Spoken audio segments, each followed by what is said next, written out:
हम लोगों ने क्या पढ़ा था इसमें, चेंज इन पीएसआर ना, change in PSR in profit sharing ratio amongst partner. ठीक है, इसमें हमने एक बात पढ़ ली है, जो हम लोग सेक्रीफाइसिंग गेनिंग, नया रेशियो पुराना रेशियो सब कैलकुलेट कैसे करते हैं, ये शायद पूरा कर लिया है ना। अच्छा, ये सब कर रहे हैं। अब एक मैं क्वेश्चन पूछता हूं, दो लोग हैं, एक मिस्टर ए हैं और एक मिस्टर बी हैं। मैं पार्टनरशिप से सवाल अभी फिलहाल नहीं पूछ रहा हूं। ये दोनों लोग मिल करके एक मकान खरीदते हैं। ठीक है, एक हाउस परचेज किया इन्होंने 10 लाख रुपए का। 5 लाख ये भाई दिया और 5 लाख ये भाई दिया। ठीक है, और ये कहा गया कि दोनों का हिस्सा इसमें आधा आधा है। ठीक, अब 3 4 5 साल बाद, मान लो 5 साल के बाद 5 साल के बाद ए और बी कहते हैं, ये कहता है कि मुझे 2 हिस्सा रहेगा और बी कहता है इसका 1 हिस्सा रहेगा। बात समझ में आई? तो क्या दोनों एकाएक इस बात को मान जाएंगे कि हाँ ठीक है? पार्टनरशिप में तो हम लोग यही पढ़ रहे हैं ना। पार्टनरशिप में भी अगर देखो, अभी वहां चलते हैं तो इस पर मतलब करते हैं, दोनों साथ में नहीं करेंगे। 2:1 का रेशियो हो गया, और पहले किस रेशियो में था? 1:1 में था। तो क्या दोनों तैयार हो जाएंगे इस बात के लिए? तैयार होंगे तो, लेकिन अभी तक जो हम लोग पढ़ रहे थे तैयार हो गए हैं। फिर उसके साथ कुछ कंडीशंस होंगी। आज के दिन जब खरीदा गया था, at the time of purchase जो वैल्यू थी 10 लाख है। अब हम इसकी आज वैल्यू निकालेंगे। कब? When agreement get changed. जब एग्रीमेंट चेंज होता है तब हम देखेंगे कि घर की कीमत क्या है। बात समझ में आ रही ना? तब हम लोग देखते हैं घर की क्या कीमत है, और फिर इस घर की कीमत में कुछ बातें करते हैं। मान लो ये 15 लाख का हो गया। अब जो 15 लाख का है तो 5 लाख की वैल्यू बढ़ गई है। मतलब ये अभी मैं काउंटिंग ट्रीटमेंट करके नहीं दिखा रहा हूं, चूंकि एकदम पार्टनरशिप जैसा नहीं बनाया हमने। तो अब वो कहेगा कि 5 लाख वैल्यू बढ़ गई, इसको भी हम लोग बांट लेते हैं पहले। बात समझ में आ रही ना? मैं इतनी ही बात पर इसको खत्म करूंगा। ये मैंने समझाने के लिए क्या अकाउंटिंग ट्रीटमेंट नहीं कर रहा हूं।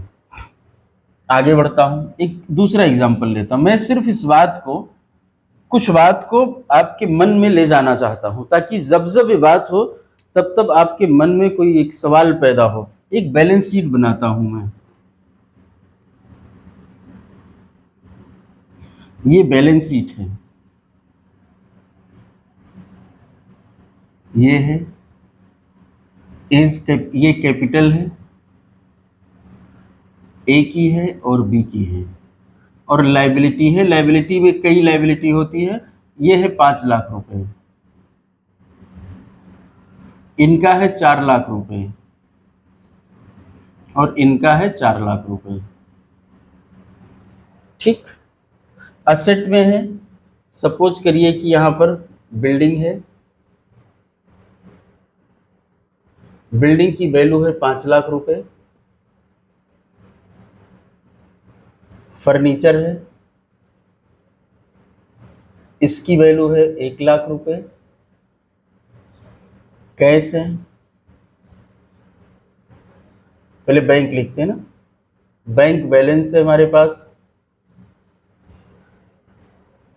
ये सपोज करिए, इसका टोटल कर लेना, बैलेंस शीट मैच करानी होगी। 4 4 8 5 13।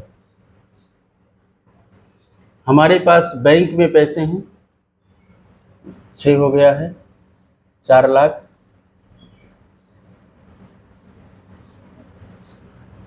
और कैश है हमारे पास में 3 लाख। ठीक है।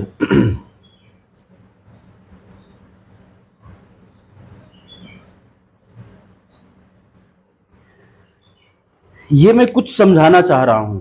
अभी मैं ना तो आपको change in profit sharing ratio पढ़ा रहा हूं, ना तो आपको नया रेशियो पढ़ा रहा हूं, ना तो आपको पुराना रेशियो पढ़ा रहा हूं। ये मैं कुछ समझाना चाह रहा हूं। अभी मैं ना तो आपको change in profit sharing ratio पढ़ा रहा हूं, ना तो आपको नया रेशियो पढ़ा रहा हूं। ये मैं कुछ समझाना चाह रहा हूं। अभी मैं ना तो आपको change in profit sharing ratio पढ़ा रहा हूं, ना एडमिशन पढ़ा रहा हूँ, ना डेथ पढ़ा रहा हूँ, अभी कुछ नहीं पढ़ा रहा हूँ। ध्यान से सुनना है सभी को, ठीक है। ये कंसेप्ट है, एक कंसेप्ट हम लोग बिल्डअप कर रहे हैं। इंपॉर्टेंट है, इंपॉर्टेंट नहीं बहुत इंपॉर्टेंट है। इस तरीके से बुक में आपको मिलेगा नहीं, ये भी गारंटी है।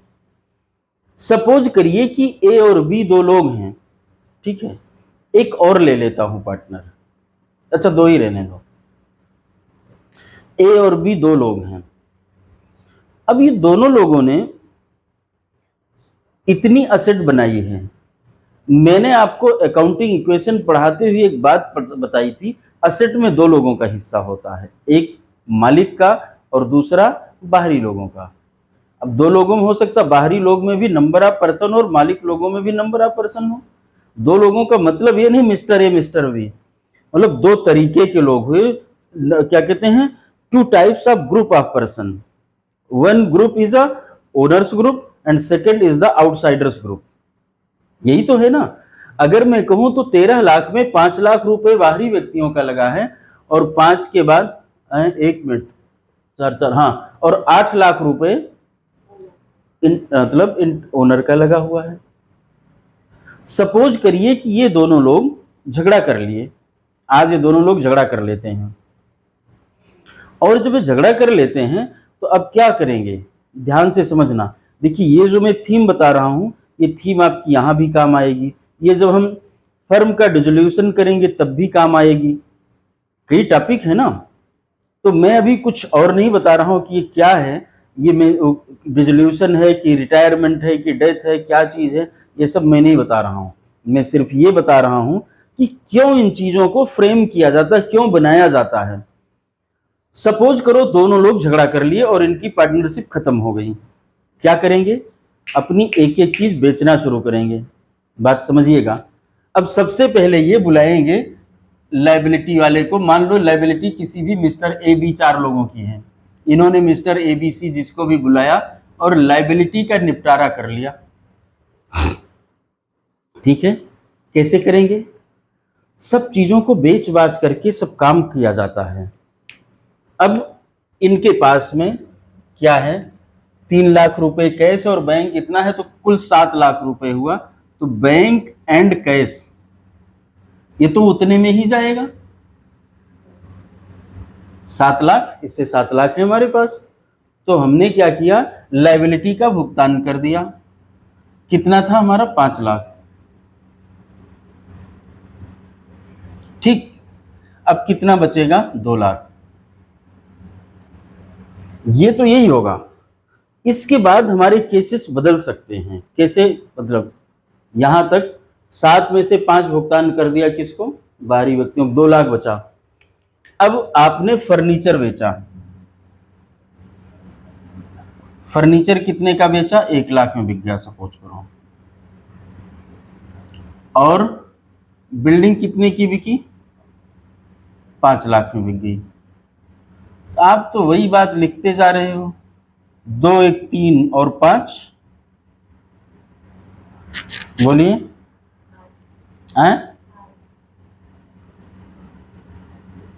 5 1 6 2 8, 8 हुआ। मैं इधर थोड़ा इसको चेंज करना चाहता हूं।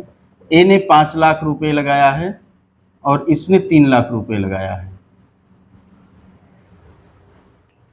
अब हम क्या करेंगे, ए से कहेंगे भैया ए तुम अपना 5 लाख ले जाओ,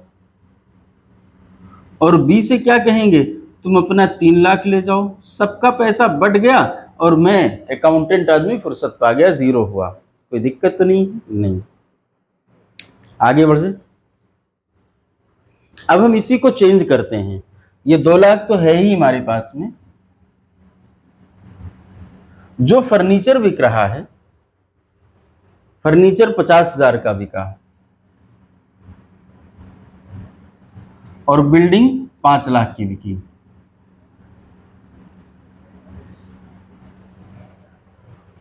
ठीक।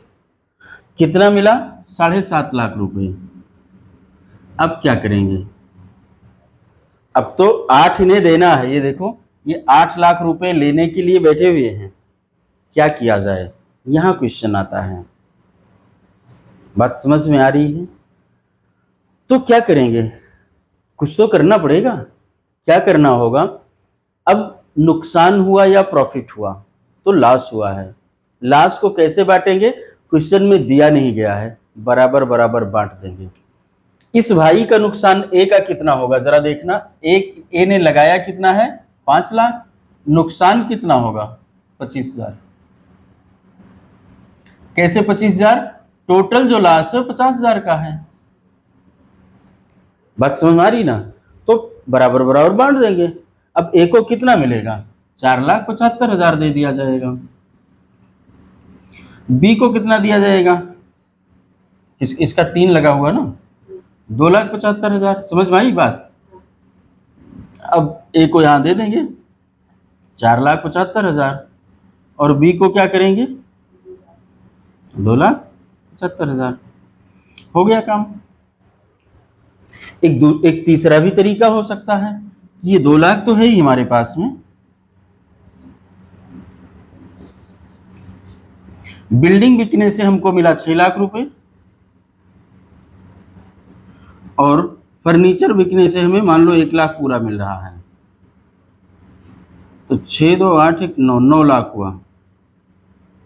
अब ए को कितना देंगे? 50,000 का प्रॉफिट और दे देंगे ना, और बी को कितना दे देंगे? 50,000 प्रॉफिट और दे देंगे। तो 5,50,000 इसको दे देंगे, 3,50,000 दे देंगे। तो हम कर क्या रहे हैं? जब भी चेंज हो रहा है तो उसको असेट की वैल्यू कर रहे हैं। बात समझ में आ रही है? अब सपोज करो यहीं पर गुडविल भी इस फर्म की आ गई है। गुडविल देखते हैं, गुडविल भी एक एसेट होती ना, तो यहाँ गुडविल देखेंगे। अच्छा 1 लाख रुपए गुडविल का आ गया, चूंकि फर्म तो चल रही ना, कोई आएगा चलती दुकान लेगा तो साथ में गुडविल भी लेके जाता, चूंकि ग्राहक वहां आ चुके हैं। तो वो किसको मिलेगा? वो भी पैसे ए और बी को मिलेंगे। किस रेशियो में मिलेंगे? जिसमें है। ठीक है, अब ये भी हो सकता। बात समझ में आ रही ना? अब आगे बढ़ते हैं। इसका मतलब ये हुआ कि जिस रेशियो में इनका पैसा है, सॉरी गलत बोल गया मैं, जिस रेशियो में इनका पीएसआर है उस रेशियो में आगे से इनका हिस्सा होगा। किस चीज में? प्रॉफिट और लॉस में। सपोज करिए मिस्टर ए है और मिस्टर बी है, इनका 1:1 का हिस्सा है और आगे इनका 2:1 का होने वाला है। बात समझ में आई? यहां पर एक गुडविल छुपी हुई गुडविल होती है। क्यों? क्योंकि अकाउंटिंग स्टैंडर्ड 26 ने कह रखा है कि जो भी गुडविल है वो जो परचेज्ड गुडविल होती है उसको हम अपनी बुक्स में दिखाते हैं, जो परचेज्ड नहीं है उसको क्या करते हैं? अपनी बुक्स ऑफ अकाउंट में नहीं दिखाते हैं। ठीक है, तो यहां पर एक हिडन एसेट है। सपोज करिए कि वो गुडविल जो है हमारी 75,000 की है। जिस दिन ये चेंज करेंगे, बात समझ में आ रही है? क्योंकि ये तो इसका डिस्ट्रीब्यूशन तो हो चुका है पहले से, जो पैसे लगे हुए हैं, जो इसमें हिडन चीज है वो या तो प्रॉफिट क्रिएट करेगी या लॉस क्रिएट करेगी। और profit and loss should be distributed in the ratio at the existing time. तो आज दिन में देख रहा हूं कि 75,000 की और वैल्यू है, तो इस वैल्यू को क्या करना होता है? डिस्ट्रीब्यूट करना होता है। किसको डिस्ट्रीब्यूट करना है? पार्टनर्स को डिस्ट्रीब्यूट करना है। इसलिए जब भी चेंज इन पीएसआर होगा वो किसी भी कारण से हो, आप चेंज इन पीएसआर एक चैप्टर पढ़ रहे हो, चेंज इन पीएसआर यहां लिखा एमंग्स एग्जिस्ट, क्या कहते हैं? एमंग्स पार्टनर, एग्जिस्टिंग पार्टनर जो हैं, एमंग एग्जिस्टिंग पार्टनर्स होगा। Change in PSR due to death, change in PSR due to retirement, change in PSR due to dissolution, change in PSR due to amalgamation, किसी भी कारण से हो सकता है। बात समझ में आ रही ना? तो ध्यान देना है। ये हुआ 75,000 रुपए, ये छुपा हुआ है। अगर असेट की वैल्यू 1 लाख है और 1 लाख हम लोगों ने 50,000 लगाया है और आज दिन 1.5 लाख हो गई, तो इसका मतलब है 50,000 का प्रॉफिट है। और ये जो प्रॉफिट है ये किस रेशियो में बट रहा है? जो अभी तक प्रॉफिट शेयरिंग रेशियो है, लेकिन आगे तो मैं बदल ले रहा हूं। अगर मैं आगे बदल ले रहा हूं मतलब ये छुपी हुई चीज में नाइंसाफी हो जाएगी। इसमें भी हो सकती, नहीं हो सकती? क्यों नहीं हो सकती है? क्योंकि ये तो सीधे सीधे ये है और इतना जितना तुम लगाए हो वो तुम्हारा दिख रहा है। ये पीएसआर से रिलेशन नहीं है। अकाउंटिंग इक्वेशन क्या पढ़ा था? एसेट में ये पैसे जो लगे हुए हैं बाहरी के और इनके। बात समझ में आ रही ना? क्लियर है? तो या तो हम गुडविल रेज कर दें, रेज करने से मना करता है। तो इस तरीके से हम लोग जो है इसका एडजस्टमेंट कर लेते हैं। कैसे करते हैं, अभी मैं एक अलग एग्जांपल लेंगे और उसमें कराएंगे किस तरीके से एडजस्टमेंट किया जाता है। बात क्लियर हो रही है ना? तो जो छुपी हुई चीज है, अब मान लो फर्नीचर में 1 लाख दिख रहा है और अब मैं इसका आज वैल्यूएशन कर रहा हूं कि एसेट तो सिर्फ 80,000 में बिक सकती। इसमें क्या छुपा हुआ है? 20,000 का लॉस छुपा हुआ है। छुपने का मतलब प्रॉफिट से ही नहीं है, छुपने का मतलब लॉस से भी है। तो दोनों आज जब आगे जब रेशियो चेंज होगा तो ये लॉस कम बियर करेगा, तो इसको आज दे देना होगा कि ये लॉस में से तुम जरा तुम्हारे निकाल कैपिटल में से कुछ कम कर लेते हैं, ठीक है। और जब कैपिटल में एडजस्टमेंट हो जाएगा भाई, तब वो उसका प्रॉफिट या लॉस परचेज कर लेगा। किस रेशियो में? गेनिंग और सेक्रीफाइसिंग रेशियो में उसको परचेज कर लेता है। कोई ऐसी दिक्कत तो आएगी नहीं, ठीक है। या कोई डाउट है? नहीं है, आगे बढ़ा जाए, ठीक। तो अब मैं एक बढ़िया सा क्वेश्चन लेता हूं, ठीक है। हाँ हाँ हाँ, तो बढ़िया सा क्वेश्चन लेता हूं या आगे उसमें कराएं, ये हमारा कॉन्सेप्ट है?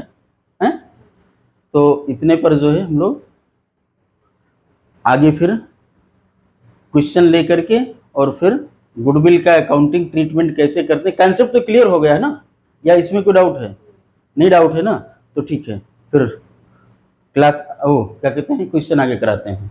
Done, okay, tata, bye bye.